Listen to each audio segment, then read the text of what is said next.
Reka nkwifurize gukomeza kugira ibihe byiza wowe ukomeje gukurikira ibiganiro nkomeje kugenda mbategurira kuri Bunani Happy TV.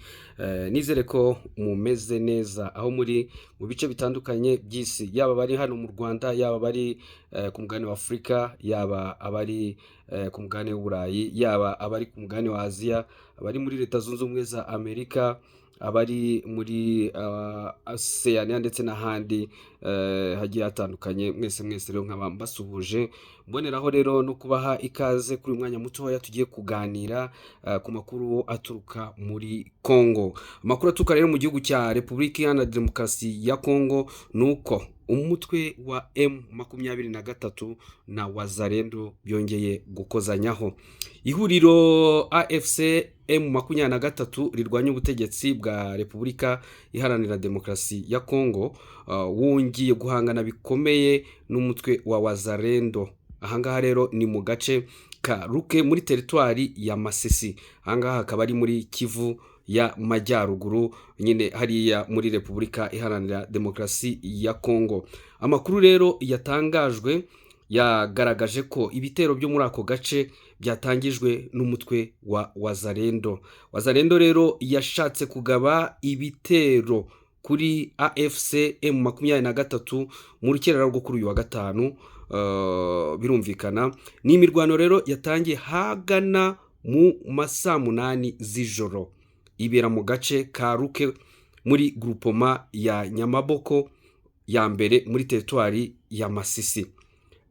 Nkuko rero amakuru aturuka hariya abivuga ngo abarwanyi ba Wazalendo bakomeje kugenda bagaba ibitero bitandukanye ku birindiro by'umutwe wa M23. Bo bakaba babyita ko cyangwa se bavuga ko bagamije gusubiza uyu mutwe wa M23 inyuma no kukura mu duce yafashe hariya muri Masisi, by'umwihariko mu gace ka Ruke wagezemo kuri uyu wa kabiri w'iki cyumweru.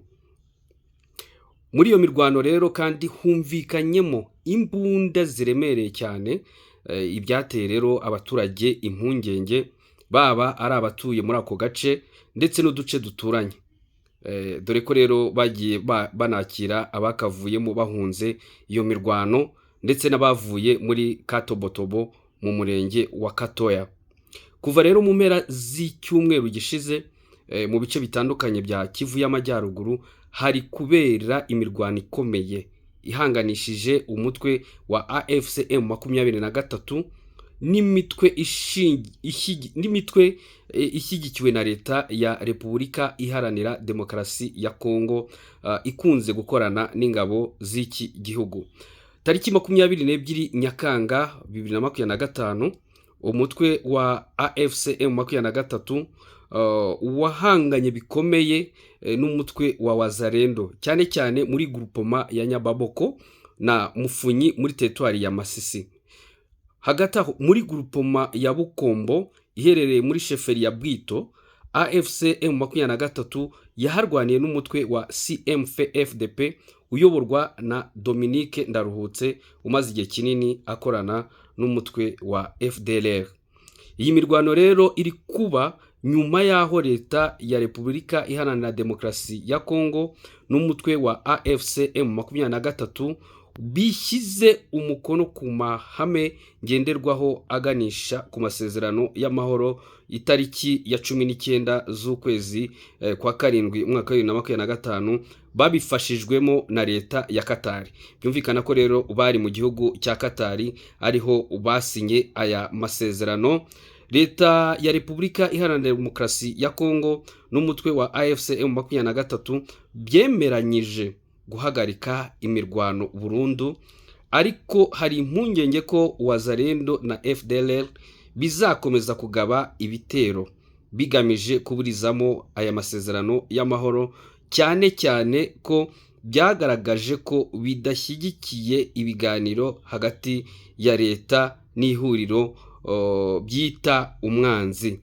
tubibutse ko iyi ntambara yo muri Repubulika Iharanira Demokarasi ya Kongo hagati y'umutwe wa M23 ndetse n'ingabo za FARDC ndetse na Wazalendo na FDLR ni intambara imaze hafi imyaka 30, aho rero abanyekongo bavuga ururimi rw'ikinyarwanda baharanira uburenganzira bwabo, bavuga yuko bimwe na leta ya Kinshasa. Ubwo rero turaza gukomeza kubakurikiranira iby'iyi ntambara yongeye kuvuka hagati y'umutwe wa M23 n'umutwe wa Wazalendo hariya muri Repubulika Iharanira Demokarasi ya Kongo. Komeza rero ukurikire ibiganiro dukomeze kugenda tugutegurira kuri Bunani Happy TV.